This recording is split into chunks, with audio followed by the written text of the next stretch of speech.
اور تمہارے پروردگار نے شہد کی مکھی کو ارشاد فرمایا کہ پہاڑوں میں اور درختوں میں اور اونچی اونچی چھتریوں میں جو لوگ بناتے ہیں گھر بنا، پھر ہر قسم کے میوے کھا اور اپنے پروردگار کے صاف رستوں پر چلی جا۔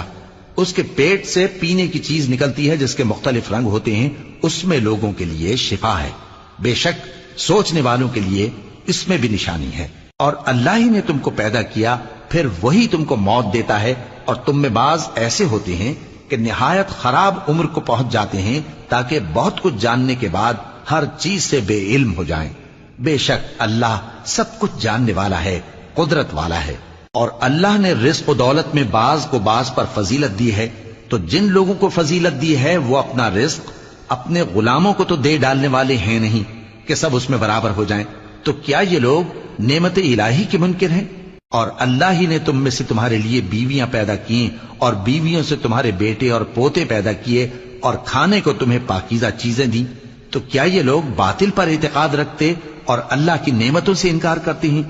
اور اللہ کے سوا ایسوں کو پوجتے ہیں جو ان کو آسمانوں اور زمین میں روزی دینے کا ذرا بھی اختیار نہیں رکھتے اور نہ کسی اور طرح کا مقدور رکھتے ہیں۔ تو لوگوں اللہ کے لیے غلط مثالیں نہ بناؤ، بے شک اللہ جانتا ہے اور تم نہیں جانتے۔ اللہ ایک اور مثال بیان فرماتا ہے کہ ایک غلام ہے جو بالکل دوسرے کے